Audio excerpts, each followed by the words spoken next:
4 বছর অপেক্ষা, কোটি মানুষের স্বপ্ন আর একটাই মঞ্চ, ফিফা ওয়ার্ল্ড কাপ 2026। এই প্রথমবারের মতো 48টি দেশে অংশ নিচ্ছে বিশ্বকাপে। পুরো পৃথিবী এখন ফুটবলের জয় কাঁপছে। 2026 সালে বিশ্বকাপ অনুষ্ঠিত হবে 3টি দেশে: United states of America, Canada, Mexico. Football ইতিহাসে প্রথমবার 3টি দেশ একসাথে আয়োজন করছে বিশ্বকাপ।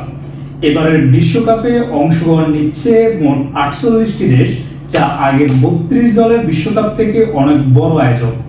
মোট ম্যাচ অনুষ্ঠিত হবে 104টি। বিশ্বকাপ আয়োজন করতে আয়োজক দেশগুলোর খরচ করছে বিলিয়ন বিলিয়ন ডলার।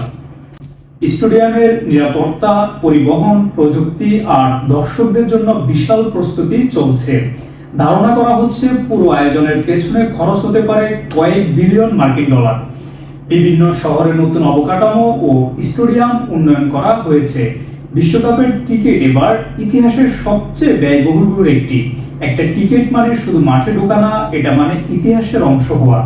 কেউ বছরের পর বছর সঞ্চয় করে শুধু একবার বিশ্বকাপ দেখার জন্য। গ্রুপ স্টেজ টিকিট শুরু প্রায় $60 থেকে, ফাইনাল ম্যাচের টিকিট যেতে পারে $7,000 পর্যন্ত। কিন্তু বলে রাখি, কিছু ভিআইপি টিকিটের দাম বাংলাদেশি টাকায় কোটি টাকারও কাছাকাছি পৌঁছেছে। Brazil, Argentina, France, England, Spain, কোটি ভক্তের হৃদয়ে এখন একটাই স্বপ্ন।